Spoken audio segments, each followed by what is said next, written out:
Mga aral sa laro, luto at buhay. Kasama ang tikpilaok. Tara, simulan na!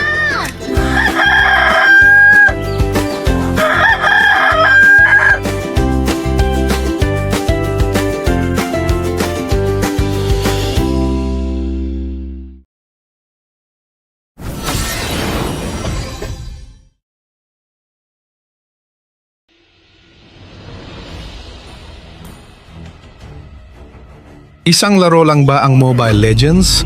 O may tinuturong teamwork at diskarte? Ang Mobile Legends ay isang laro, 5, laban sa 5, kung saan bawat manlalaro ay may sariling role. Layunin ng laro na sirain ang base ng kalaban habang pinuprotektahan ang sarili mong base.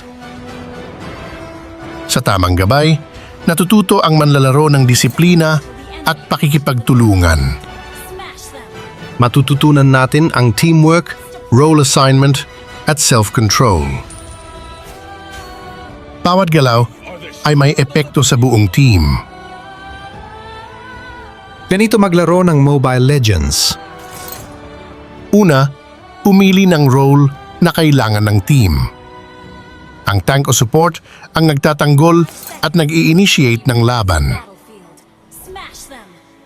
Ang marksman at mage ang nagbibigay ng damage mula sa likod.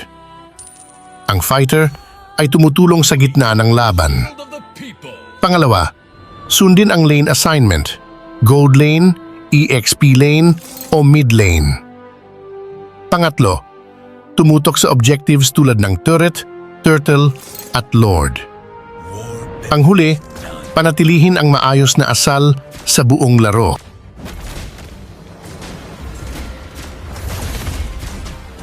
Sundin ang lane assignment at huwag basta umalis sa pwesto.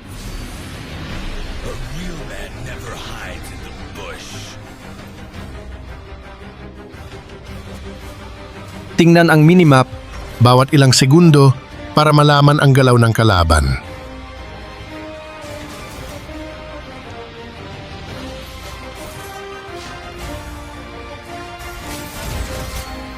Tulungan ang kakampi kapag may laban o objective.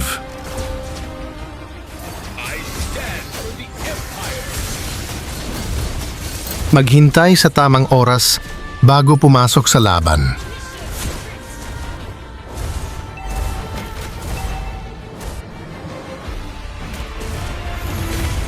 Umatras kung kulang ang kakampi o delikado ang sitwasyon. Protektahan ang kakamping nagbibigay ng damage kaysa maghabol ng kalaban.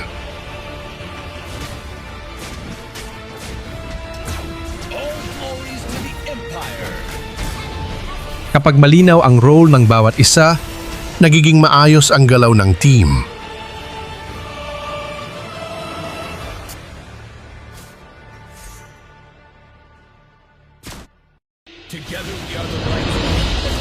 Ang tank ang nauuna at sumasalo ng damage.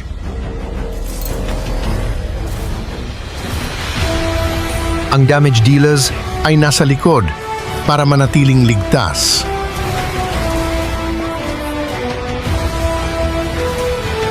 Ang wasto na timing ay nangangahulugan ng pagpasok sa clash kapag kumpleto ang team.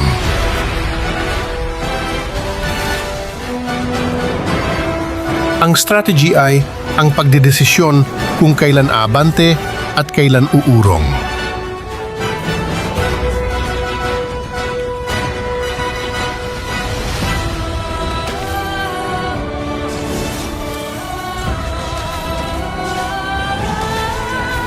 Sa laro, mahalaga ang respeto, kahit panalo o talo.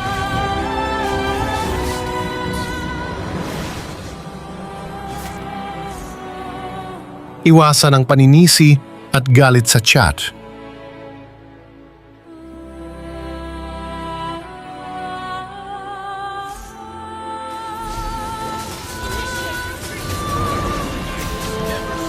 Kontrolin ang emosyon at mag-focus sa pagtulong sa team.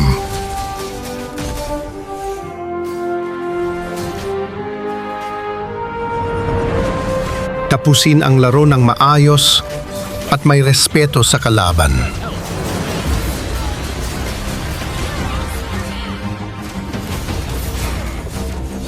Subukan ito. Ano ang role mo sa team?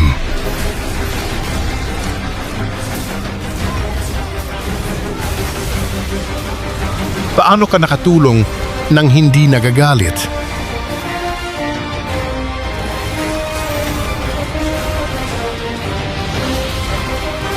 Ano ang gagawin mo sa susunod para mas maging maayos ang teamwork?